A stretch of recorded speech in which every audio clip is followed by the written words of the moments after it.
Well, welcome to our Pathway Assembly. My name's Miriam and this is Maria.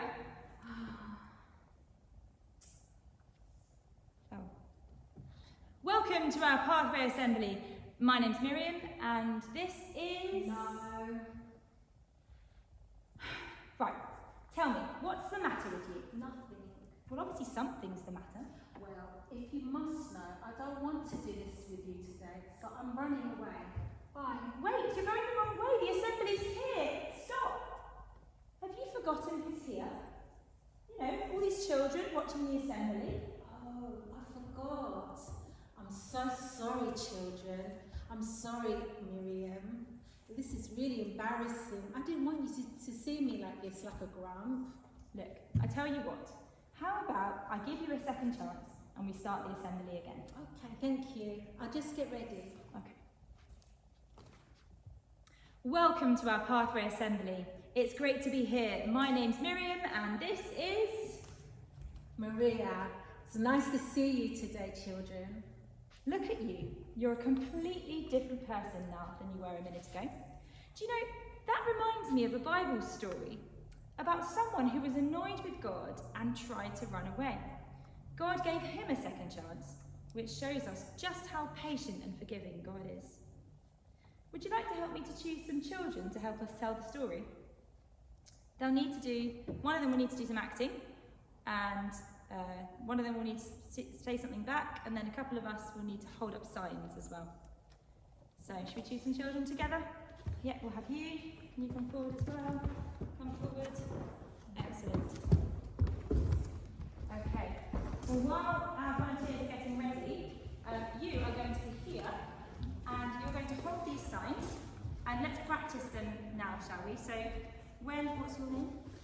Okay. So when Josh holds up these signs, we're going to say them together. Should we practice that as a group? Ready? So when you see this one, let's make some storm noises, shall we?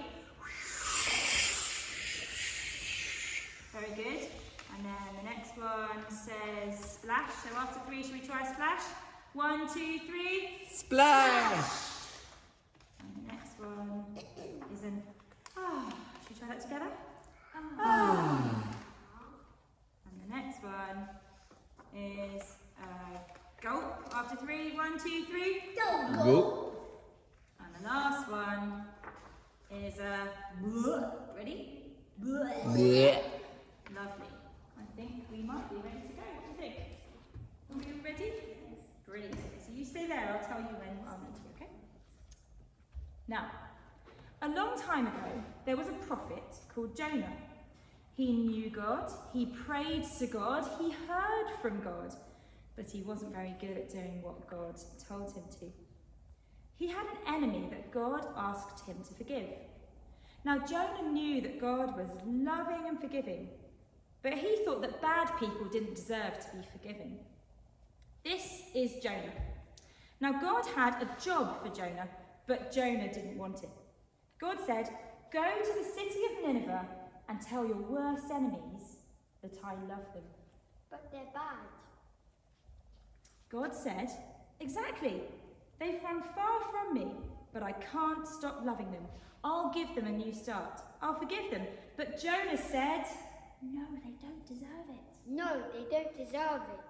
Then Jonah had an idea.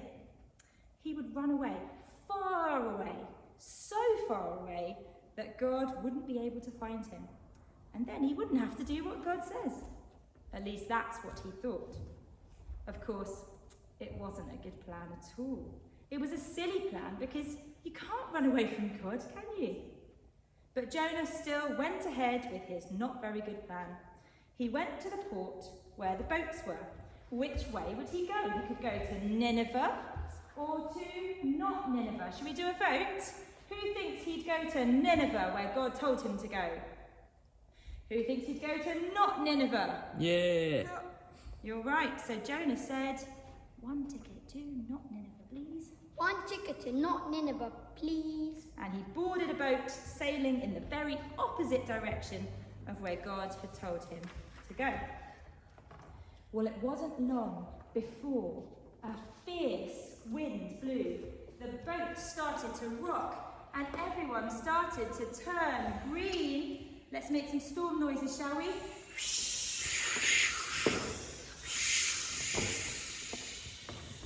You see, the first thing that went wrong with Jonah's not very good plan was that God sent a huge storm after him. The sailors couldn't sail their ship properly, and they shouted out, "We're sinking! We're sinking! They started throwing everything overboard. Boxes, food, whatever they could find. By now, Jonah knew that the storm was his fault because he was running away from God. Jonah shouted to the sailors, "Throw me overboard and the storm will stop." Throw me overboard and the storm will stop. The sailors weren't sure, so Jonah cried out, It's the only way you can be saved. It's the only way you can be saved. So Jonah was thrown into the water. 1, 2, 3. Splash! No sooner had Jonah hit the water than the waves calmed, the wind died down, and the storm stopped. Jonah sunk down, down, down into the depths of the deep blue sea. He was sure he was going to die, and he would be buried in the watery depths of the sea. Just then, when Jonah thought it was all over and he was sure he was going to drown, God sent a huge fish, maybe a whale, to rescue him. The fish swallowed Jonah whole with one big gulp. 1, 2, 3, Go! Jonah must have thought he died. It was so dark in there, as dark as a tomb.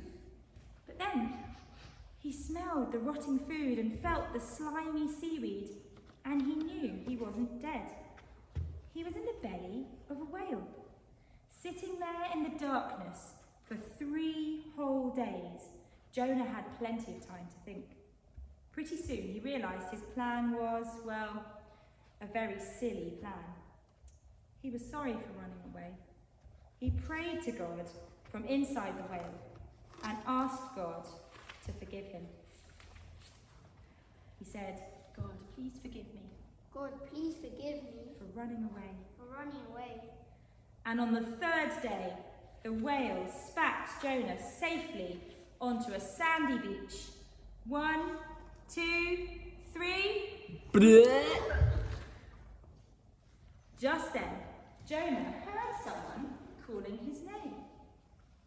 "Go to Nineveh," God said.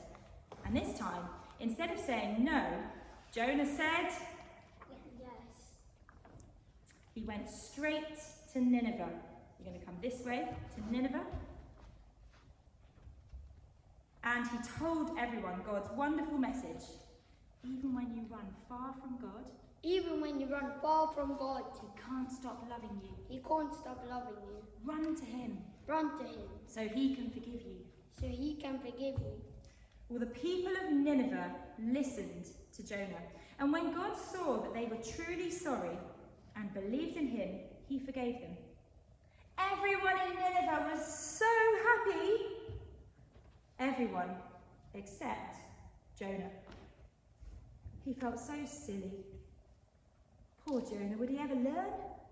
Jonah got grumpy and started complaining to God, saying, "I knew you'd forgive them. I knew You'd forgive them. That's why I didn't want to go there That's why I didn't want to go in the there first place." in the first place. He was so angry he went off and sulked. But God was patient with him and said, "Everyone deserves a second chance, even you, Jonah." Jonah realised that God had given him a second chance too, and so he smiled. Well, that's the end of our Bible story. Let's give our children a round of applause. Thank you very much for volunteering with us today. You can sit back down. So, Maria, what have we learned from today's story? Well, I think God was showing Jonah something important. Jonah was happy when God forgave him, but he got grumpy when God forgave other people. And God loves all people everywhere. And just like he did for Jonah, he can do for you and for me and for anyone who chooses to come to him. Yes, you're right. God did give Jonah a second chance, a bit like I gave you a second chance to do this assembly at the beginning. In the olden days, many a boat met its end, buried at the bottom of a seabed. Jonah would have drowned in the water, but God rescued him and gave him a new life. I also know that hundreds of years later, Jesus compared himself to Jonah because he was in a tomb for 3 days and then came back to life. Yes, and you might remember that our Splashtastic series this year has been thinking a little bit about baptism. Well, Jonah's story is a bit like baptism because he goes under the water, and when he comes up again, he has a new life. When a Christian goes under the water, it's a symbol of leaving their old life buried down under the water. And when they come up out of the water, they're a new person living a new life for God. And that gives me an idea for our next B word. Burial. As we say goodbye to our old life, and that pairs up with one we had earlier on in our series, birth, as we start a new life with God. Yes, so even though you're the same person, it's like you have a new identity as a Christian, living for God. Yes, in life we all get things wrong, but today we heard about the power of God working in people's lives, washing their past away and having a fresh start with him. So if we can just reflect. Thank you and see you soon.